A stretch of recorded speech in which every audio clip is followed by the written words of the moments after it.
maasanta maxamuud aad iyo aad baan ugu faraxsanahay ka soo qayb galay barnaamijkan mar kale. in badan oo Soomaalida kamid ah ayaa u hanqal taagaysa rabtana inay si dhow oo daqiiqa u ogaato sharcigan ama sharcigan dhihina isbedelkan cusub muxuu yahay say uga faa'iideysan karaan ma yareyn karaa tahriibkii dadkii soo qulqulayay oo si kale ayagu guryahooda joogo ma lagu keeni karaa oo fudud diyaarad waxyaabo badan oo noocaas ah ayaynu barnaamijkan maanta uga faa'iideysan doonaa hadduu Ilaahay yiraahdo ugu horreyntii waxaan jeclahay aan ku bilaabay amiin dalkan Mareykanka dabcan dadka qaxootiga way iman jireen isbedelkan qaxootigu quseeya maxaa ka cusub oo soo kordhay maanta maxamuud waa maasan tahay waxaa ka cusub oo soo kordhay waxaa la soo kordhiyey barnaamij dadka waddankan degan macnaha shakhsiyaadkii intay is urursadaan oo 5 qof isku urursadaan in ay iyagu dad keeni karaan oo dalbi karaan halkii waqtigii hore organization ama hay'ado ay arintaasi sameyn jireen dawladda federaalka lacag ku siin jirtay si ay dadka dibadejin ugu sameeyaan dalka Mareykanka laakiin hadda waxa lagu soo daray si maaragtay tijaabo loogu soo daray in shakhsiyaad isu yimid oo 5 ka kooban ay keeni karaan dawladda Mareykanka waxay daahfurtay barnaamijkan cusub oo la yiraahdo Welcome Corp kaas oo lagu bilaabay sanadkii 2021 lagu bilaabay si maaragtay 2021 ayaa la bilaabay waxa lagu bilaabay wadamo gooni ah sida Afghanistan markii ay Taliban qabsatay oo dad badan loo baahday in maaragtay la soo magangeliyo sidoo kale markii Ruushku soo weeraray Ukraine sidoo kale wadamo badan oo maaragtay Latin America ka tirsan markii dadkoodii ay si aad u fara badan ay xadka uga soo gudbeen si غير sharci ah ee dawladda Mareykanka waxay garatay in ay bas loo yareeyo dadkan soo yaacaya in dadka joogan Mareykanka ay fursad u helaan in iyagu ay mas'uuliyadda qaadi karaan dibadejinta u sameyn karaan dadkaas dibadejinta loo suubin karo waddan noocay ah waa dad qaxooti codsanaya ama magangeliyo codsanaya qofka hadii uu maaragtay magangeliyo Mareykan soo raadsada ay ka go'an tahay ama uu qaxooti ku yahay waddan kale ayuu arintaas codsan karaa 5 qof oo Mareykanka degan oo maaragtay la mariyay nidaam oo la hubiyay inay yihiin dad mas'uuliyadda qaadi kara tada kale waxa dhaqaale ah oo $725 meelahaas inay isku keenaan meelaha ku ka yar inay isku keenaan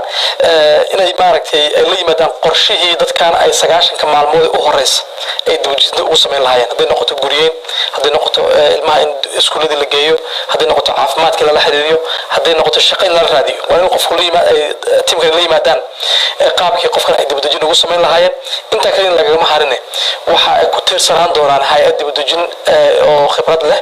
oo maaragtay baro iyo kor joogteen u sameyn doonto halkaas marka waxay ka saameynaysaa ama kala mid tahay barnaamijkii sidoo ahaan jiray xiriir la leedahay meeshaas ويلا ها برنامج كا واحد وكذا دنيا وكلي واحد وواحد لبلاري قابل للمريكا إن دخل لو كانوا بعدين برنامج دبدجين مدرسة السعودية واحد لقوسه كل يوم إنه عصب وعيدات كنا يجوا تيس أورسدان إسحاق قامنا يقبض كنا جرتي إسبدل ويرنتاس التمام تقبل سي أطفح فاحسي إسبدل كاس محاكي يعني حدا isbedelkaas waxyaalo badan baa istabiya la keenay waxa ka ka in la rabo in la yareeyo dadka sida غير sharciga ah xuduud uga soo gudbaya dhinaca koonfureed ee dalka Mareykanka waa caqabad taagan oo dadku way soo qulqulayaan habeen iyo maalin caruur iyo waayeel iyo dumar ayaa jid dheer soo maraya oo halis badan macnaha la soo food saaraysa si lagu yareeyo inay marka dalka Mareykanka ku soo galaan si sharci darro waa dambi laakiin waxa keenaya waa dad magangeli doon oo baxsadka ah duruufo haysta dartood marka dadkaas maadaama magangeli doon yihiin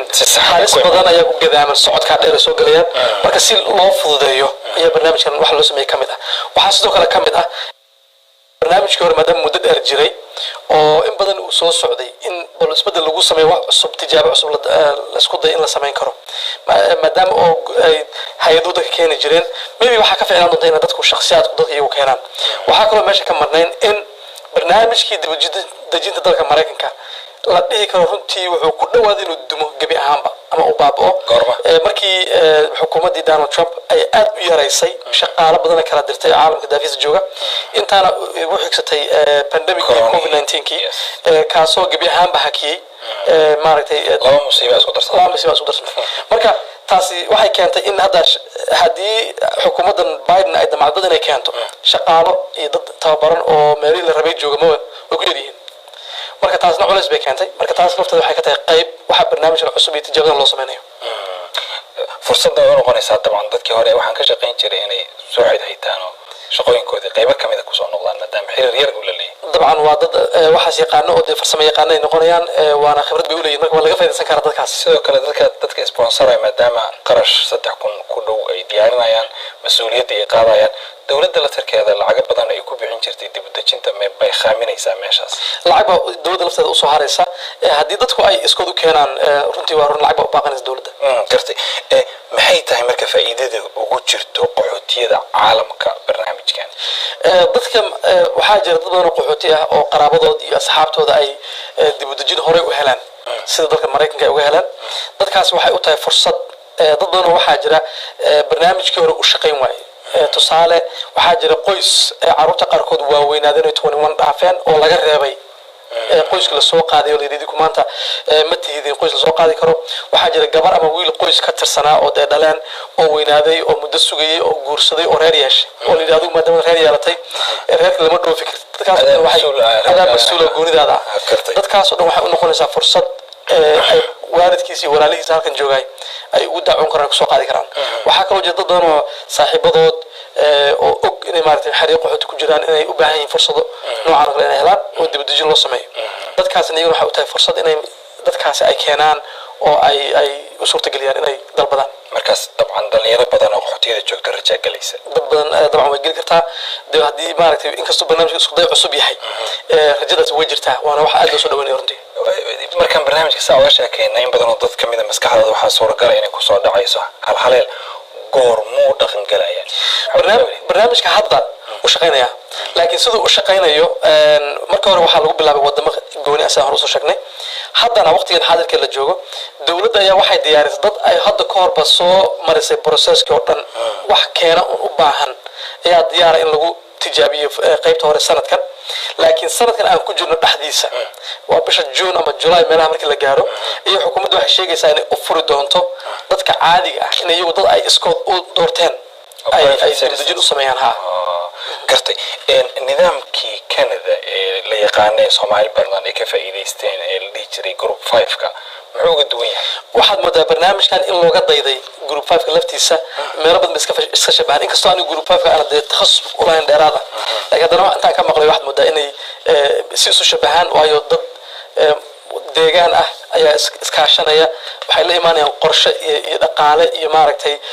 dad inay keenaan ay maaragtay ay codsanayaan dowladuna way u ogolaanaysaa marka way soo yihiin waxaadna moodaa in laga lunjaaxay kaas gartay sponsorska marka la eego yaa ka faa'iideysan karo oo dad keeni karo maxay tahay shuruudda maalan meeqa qof ay keeni karaan shuruudaha hadda inta la cayimay inkastoo laga yaabo markii ay arrinta la furo oo applicationadii aan aragno in ama shuruudo dheeraada lagu soo daro ama wax laga naaqusiyo hadda shuruudaha ay soo qortay dowladdu maanta iclaaminta ay iclaamisay waxaa ka mid ah in ay yihiin 5 qof dadka wax maaragtay dib u dejinta qofka u sameynaya ama qofka codsanaya qofka in loo keeno 5 qof oo dalkan Mareykanka degan waa inay yihiin waa in ay dad yihiin maaragtay background check lagu sameyn karo ama baaritaan lagu sameyn karo oo la hubin karo inay yihiin dad mas'uuliyiin oo hawsha loo igmada qabanaya waa inay la yimaadaan qorshe 9 beri oo horeysa ee qofka dib u dejinta loo sameeyo markuu Mareykan yimaado waxay u sameyn doonaan waxay kamid ah inay shaqo geeyaan waxaa kamid inay guri la raadiyaan waa inay waxa soo qoraan waa inay soo qoraan waa in haddii ilma ay ku jiraan ay waxbarasho geeyaan waa in goobihi caafimaad ay ku xiraan waa in hay'adihii dadkan kaalmeyn jiray ma waxa ayda dadkan u yaqaano waa inay ku xiraan oo maaragtay ay ka diiwaan geliyaan si qofkan uu kaalmo u helo oo cagiisa isugu taago marka shuruudaha markay dadkaas ka soo baxaan ayaa waxaa lagu xirayaa hay'ad dib u dejinta khibradooda u leh oo taqaana hay'adaas ayaa tababaro siinaysa kor joogteynaysa waxay su'aalo qabaanna la kaashanayaan marka 5 qof oo kasta inta isku aruuriyaan iskama tagi karaan waa inay dad mas'uuliyad ka bixi karo oo record credit la yihiin dabcan miya waa dad aan runtii ama dambi hore gelin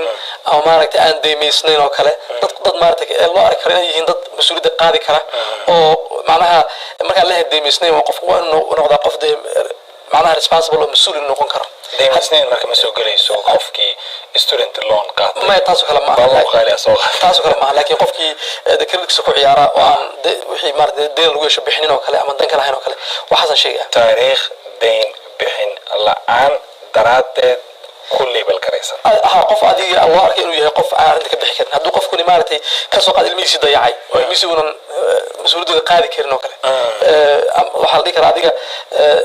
وأنت صوب مارتي أما تشاسبورت لقول لي أما وحنا كله لقول لي وحال تنا كسوب بحوي إذا سيد وصوب حيسا قف أجنبي وكله من الودن كله شو ها أنا هذا لقواش exactly مركا دورد حد كوي كيسي background check مركا مرنا قف كجود بكروانية لكن وحلا فسرين كرا إن أما background check إنه قاعد دم بيجي إن عملت المسؤولية ده قرتي وحنا مرينا يا خدك تلفون كإن أي dad jiraan walaal magacaaga meesha ka soo hadlayso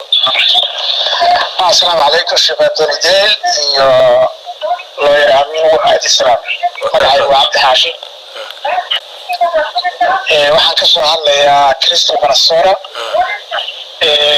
looyar waxaan su'aalaha weydiinaysaa fursanayay marka waxaa kulli inaad waliidka ka hor baxay inaad waa saxsantahay su'aalaha kuwa ka fiican dahaysa soo daa saaxiib marka su'aashaydu waxa weeye waxaana wali ka leedahay meeqa qof bay shanta qof keeni karaan hal qof baa ma shan qof baa kanada oo kale haddaan kasoo qaadno rufaan waxay keenaan shan qof waa shan qof bay keeni karaan marka maxaa dadkaas kondishimada ayaga waxa laga rabo ma inay qaxooti joogaanba sida kole hadda way ku jirtaa gabadhaas inay qaxooti joogaan ama dad process hore inta maray some reason ama caafimaadkii ku dhacay ama September 11 ku dhacday nabal baa noqdeen marka arrintaas aan rabay faahfaahin ka sameeyo ويرامي وانا سلامي وكاكا طبعا سؤال شلفتر كذا قيب كم إذا هوري كويدي وحتى الشروع ولا صفة فاهين دونا هذا وعصب تاعي لكن وح إيجا سبحي سقف مريكان كبروسيس هوري مري سويلا لقطة هاي مسوق وعي فرل لكن لقى قادر فرل لقى هاي ما كيف أيدي سنكرا برنامج كسمة قف أيها شروط تاعي ما دام كان إذا شنقف يكون كاين هذا أردت ما عد أساس لما فاهمين لقمة قرين عدد كذا أي كيني كران قرتي كلي واحد لقصو جابي ذلك واحد كيني كران إن الشنقو فيهن دقالها يرني ميل دجان دياريان إن مارت قرشها اللي مادان بدكن أيدي بدجنته وقصة بيني سجاشن كبرية هورة لكن واحد حقيقة إن بلا صوص صعبة إن مارت فاهمين بيرات يو مارت requirements كلا تكرر بردن lasoo bandhigi doono waana wada ogaan doonaa cabdi xashi waa mahadsan yahay arintani waxaad muddaa way u eg tahay group 5 ka la sheegay ee Canada laakiin waa de mid Mareykanka loogu talagalay waay marka waxaa laga yaabaa in shuruudihiisu waxyaalaha qaarkood ka duwanaadaan waxaa leedahay macnaheedu Mareykanka kale uu ka deeqsay uu ka duwan yahay marka waan arki doonaa in maaragtay inta qof la keeni doono laakiin ma cadda hadda waqtiga xaadirka inta ka soo baxday wasaaradda arrimaha dibadda ma cadda inta qof la keeni karo la keeni doono laakiin mar haddana xadidnayn waa qiyaastaydu maaragtay waa un laakiin mar ay dhaxeen 10,000 oo qof oo keeni doonto 5,000 oo qof barnaamijkan tijaabada ama pilot projectiga taa faahfaahin ka bixi waxay taas loo jeedaan dowladda Mareykanka waxay recruit galinaysaa ama ay rabtaa inay diiwaan geliso 10,000 oo qof oo dadka sponsor garin doona keeni doonto waxay face kan hore ku fiirin doontaa 10kaas qof waxay ku tijaabinaysaa 5,000 oo qof inay keeni karaan marka hadda 10ka qof oo iskaashaday 5,000 keenaan macnaha waxa najaxay barnaamijkii tijaabadii hore marka waa lagu socon karaa bay u dhigayaan ma maleynaysaa inay dad qaraabo ku soo wici doonaan oo ku dhigi doonaan nadamiino meesha marka hore loo soo wici jiray dadka shaxaad iyo waxyaabo kale hadda in la isdhihi doono nadamiinta dabcan waa fursad waa laga yaabaa inay arrintaas inay dhicin doonto maan u malaynayaa dadkana ku dhahaysa dadkana ay suurtagal tahay de waa arrin runtii waa mas-uuliyad iyo haddana maaragtay fursad iswada socda marka qofka la keenayo waa qof dabcan dadku inay ka fikiraan dee mas-uuliyadda ay qaadayaan oo qofka la keenayo inuu noqdaa qof ay 9 beri qofkan sponsor inuu yahay qof ka soo bixi karo diyaar ah oo waqtina u haya energy-na u haya maaragtay tabar inuu qofkan uu keenay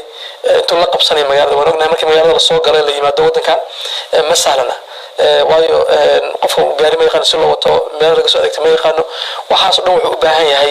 kaalmayn dadkan aad beerta ugu fiican yihiin oo macnaha walal badan kama qabo laakiin waa mas-uuliyadday ka mid tahay qofkan dadkan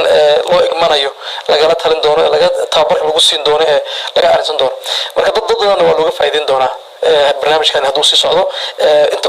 uu soconayo dabcan waxaan rabaa inaan baraarujiyo sharciga waxba iskama bedelin xukuumaddan hadda waqtigan xaadirka aad joogta ayaa arrintan la timid haddii xukuumad kala timaado inay isbedel keentaa laga yaabaa waan ognahay oo xukuumaddii ka horreysay maynan jeclayn refugee inay keento sidiisaba marka tani waxay hadda ku egtahay waa initiative ama maarag tallaabo ay qaaday xukuumaddan madaxweyne Biden marka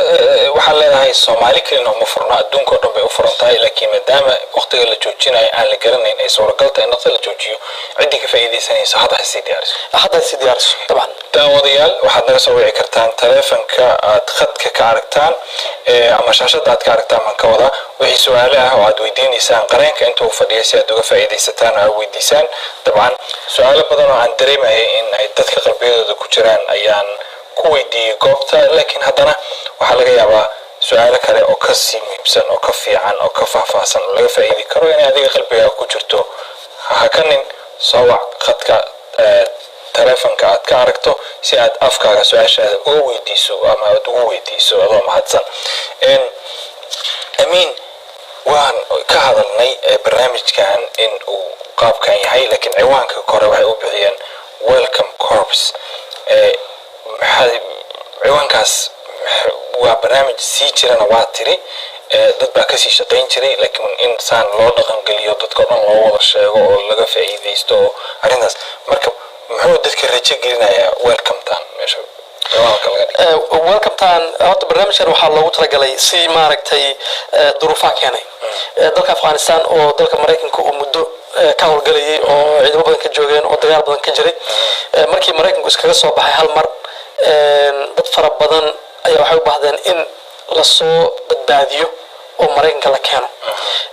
taas waxay markaa sababtay waxyaalaha welcome corps ka loo sameeyay bay kamid tahay markii la sameeyay hay'adda marka welcome corps waxay marka ay diiwaan gelinayso dad maaragtay muwaadiniin ah oo dalka Mareykanka degan oo iskood soo xilqaamay haddii ay rabaan inay qoysas ama shakhsiyaad dib u dejin loo sameynayo ay ka qayb qaataan inay gacan qabtaan oo maaragtay magaal ay wadan ku soo dhaweeyaan marka soo dhaweyntii markii ay si fiican u shaqeysay haddana waxaa ku xigtay dagaalkii Ruushka ku qaaday Ukraine iyagana maaragtay 100,000 oo qof oo kala la keenay oo iyaguna dib u dejin u baahday marka soo dhaweyntii ay dadkan Mareykanku sameynayeen ayuu magacani ka yimid kadib markii la arkay labada barnaamij inay guuleysteen waxaa lagu sii daray barnaamijyo kale oo dad Latin America ka imaanayay oo iyaga laftooda maaragtay wada dheer soo marayay oo dhibaato la soo kulmayay in lagu dhiirigeliyo iyagoo meelahooda jooga in maaragtay ay barnaamijkan welcome corps ka faa'iideystaan markii la arkay inuu siduu xawligu ku socdana xukuumaddu waxay garatay bal inay sii balaariso oo ay u ogolaato dhammaan qaxootiga adduunka daafiisa jooga baahin ya dalka Mareykanka iminka ka jirta corona kadib loo baahan yahay dad cusub oo shaqeeya qaxootiga midalan dalka Mareykanka dabcan waa dal balaaran mar walba shaqaale u baahan yahay iyo dhig cusub sida la sheego aan ognahay dalka waxaa la yiraahdaa the land of immigrants Mareykanka wuxuu ku taagan yahay oo runtii kamid ah hantidiisa maaragtay assetskiisa lagu tashado sida maaragtay kheyraadka dabiiciga waxaa kamid ah qaxootiga soo galootiga oo weligiiba kamid ahaa marka qaxootigu waa maaragtay waa resource ama maaragtay waa hanti la maareeyo oo markii loo baahdana la soo daayo markii loo baahdana aan loo baahnayna la yareeyo markaad aragtid idoo la soo badinayo baahin baa keentay inta badan Mareykanku wuxuu ka fikirayaa danta dalka Mareykanku ka fikirayaa iyo wax maaragtay lagu horumarinayo marka qayb taasina waxa la dhihi karaa qayb ka tahay dabcan in la keeno waxa ognahay in hadda dhowr sano u dambeysay aad ay shaqooyinka u badan yihiin meel walba arkaysta shaqaale la raadinayo gaar ahaan shaqooyinka hoose ee dadka soo galootiga cusub ay qabtaan inay aad u bannaan yihiin marka waa la dhihi karaa in taasina lafteedu qayb ka tahay dadkan looga faa'iideynayo dalkan looga faa'iideynayo dadka qaar waxay dhahaan dabcan waxaa la arkaa oo kaliya dadka Mareykanka in ayaga dhaqaale la geliyo marka la soo dhaweynayo laakiin lama arko ayaga faa'iidada taana waa faahfaahin doonaa laakiin dhageysta kale oo khadka ku jiraan dabcan rabaa inaan u baaqo magacaaga walaal iyo meesha aad ka soo hadlaysay su'aasha qabto ها والله الواحد صح الله يا كولومبوس هايو لبديني بواعد السلام عليكم ورحمة الله وبركاته مقعي مريم. وعليكم السلام ورحمة الله وبركاته. مريم سودو walaal waa dhawahay waxaan raba qareenka inaan weydiiyo qofka oo lasnisborsaraayo amba oo la dalbayo weelkaantan loo diraayo warqad qaxooti inuu haystaa qasab miya mise warqad qaxooti la-aan qofkii animeer meel kastuu joogo waa loo dalbi karaa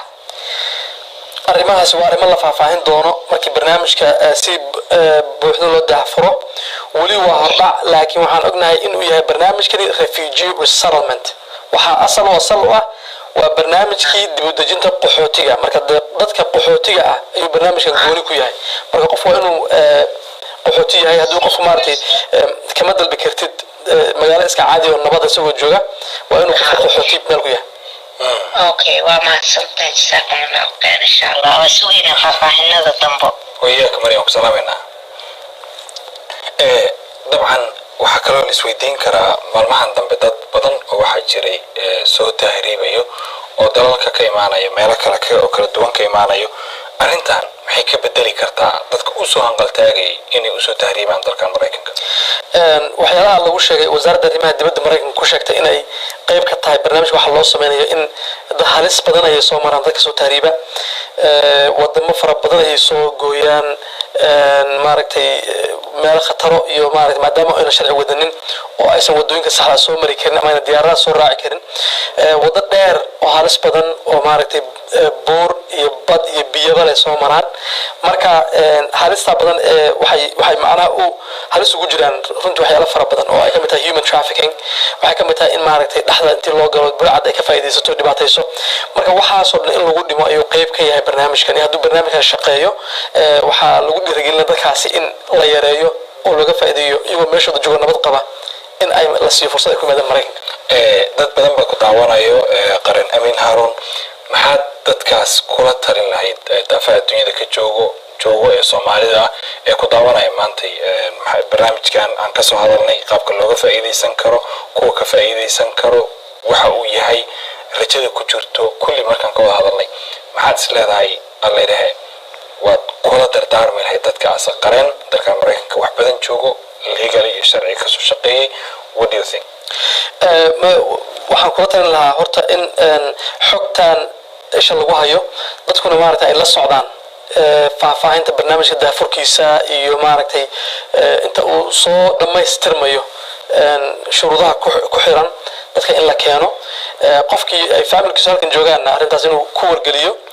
qofkii halkan jooga dadkiisu ay ka maqan yihiin oo dadkeenu inta badan sida yihiin ay tahayna laftoodu inay la socdaan macluumaadkan markii la gaarana dee ay isku dayan ay ka faa'iideystaan kuwa halkan joogan ay uga faa'iideeyaan dadkeena xagga jooga kuwa xagga joogan ay isku dayan ay ka faa'iideystaan la soo xiriiraan asxaabtooda iyo familkooda halkan jooga si maaragtay ay si nabad ugu yimaadaan dalka Mareykanka iyagoo dhibaato soo marin kartay khadka taleefanka waxaa ku jiro daawado kale walaal magacaaga meesha ka soo hadlayso iyo su'aashaada وضعسنتين أو برنامج رياضة في عن الله معنا مقعي هو عبدو عرمرم من يابلس بان الكسوعية يوحن ويدينها سؤال قف لبحاصلها فرصة نوعية أيولية قف كلو دمر مكيني كرا بدنا هالك نشوكتو من أفريقيا سؤال شيء ذو حيث فرن نتكلم بحاصلها شبكة فايدي سنكرا عبدو وما سنتهي laba xaasle waa barnaamijka mawduuca arrin ka baxsan waaye laakiin waxaan ognahay dee balagami ama maaragtay laba xaasle Mareykanka sharci kama aha laakiin haddii su'aal weydiiyo ma hore xaas ugu joogtaayo mid labaad oo Afrika u jirto rabaa inuu keeno qofku saasuu rabaa haa qofku saasuu rabaa saasaan fahmay waxaase waa fursad jirta looga faa'iideyn karaa marka waa ninkii wardaxaashi ما هو سؤال في عنه مش كجرتا ورغنا هاي لaba xaasanimadu arin dalkeena ka jirto diinteenu ay ogashahay oo anagu dhaqan u leenahay laakiin dadka Mareykanka waxay inoo sheegeen inaysan wadankooda wax iska ogoleen marka taasi meesha kuma jirto marka qof xaas hore la xaas kala ma keensan karaa taasi barnaamijkan aysan qayb ka ahayn waa maya su-aashaasi oo laba xaasle laguguma keenay maraykanka haddaad u fiirsato foomka markaad buuxinayso inta badan waxaa ku qoran miyaad rabtaa inaad maraykanka markaad tagtid laba xaasle noqotid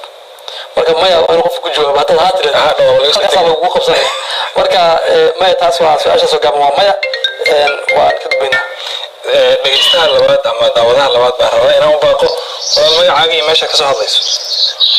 waxaan kasoo hadlayaa minneapolis gaar ahaan waxay ahayd transfer adiga iyo wada salaamaya ninka saaxiibka badaanin waa cisbaan gurey qofka gurey waxbaabiyo su-aasha qaba waxay tahay